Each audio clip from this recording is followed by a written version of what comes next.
bago natin simulan to, okay, congratulations. Thank you. Congratulations Tayo. sa Ateneo Blue Eagles for the 5-peat. Hindi ko pa nilalaban to. Kaya naman pala Days na. Kaya naman palang baho dito. Anyway, congratulations Coach Norman and the rest of the Ateneo Blue Eagles for winning again and again and again and again and again. Magaling. So ngayon, ito si Coach Norman Genial, Black. last na to. Totoo yan. Dahil end of the world na sa December. Totoo yan. Pero ito si Coach Norman Black, pumunta na ngayon sa Talk and Text. Gaano ba kalaki yung transition from Coach Chod to Coach Norman Black? Simulan natin sa'yo. Well, I actually don't think it would be too much of a transition because honestly, I think Coach Norman was also handling a lot of the defensive schemes and rules for Coach Chot before.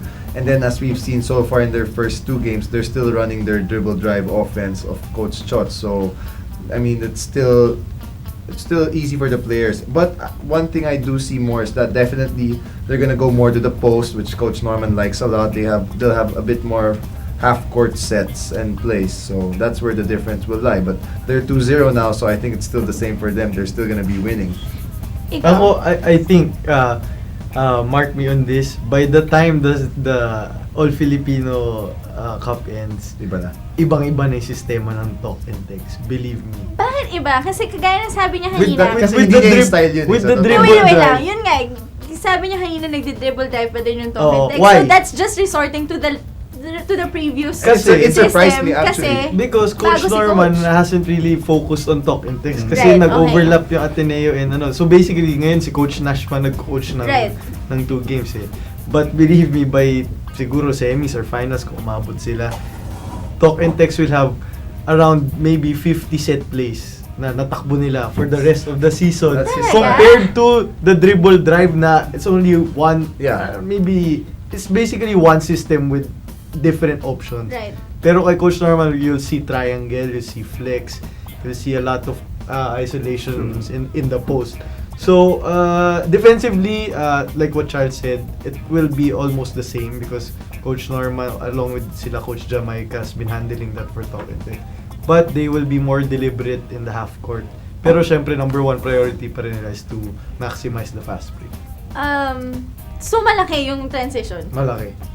Practice ako sa kanila mga isang buwan. Totoo yan. Oo nga, no? So, I'm interested to see what happens when the imports come in and they get the kind of post player that Norman Coach always Norman has likes, yeah. in the UAAP. So right now, Kelly's not really a post player, Ali's not really a post player. When they get that guy, maybe through a trade or when it comes to the imports, I think you'll see what Jai said na the half-court game will be much improved. good point. Who is their post player? Ito mangyayari.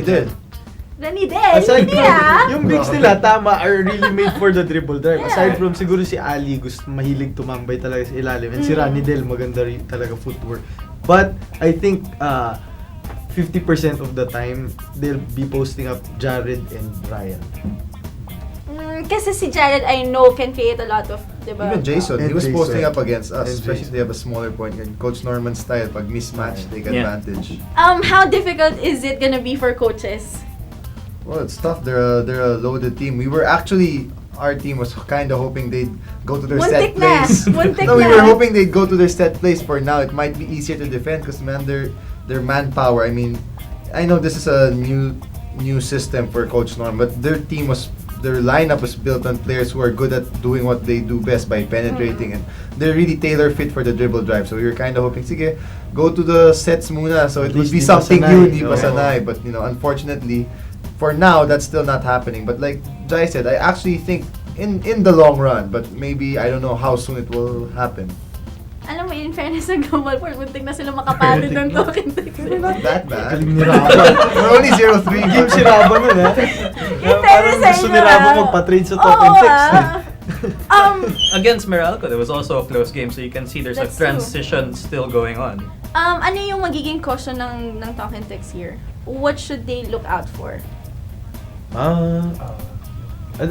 Basically, bago yung coaching staff nila. But then again, ilan years na magkakasama ni Coach Norman, Norman, Coach Sandy, Coach Jamai, Coach Jean.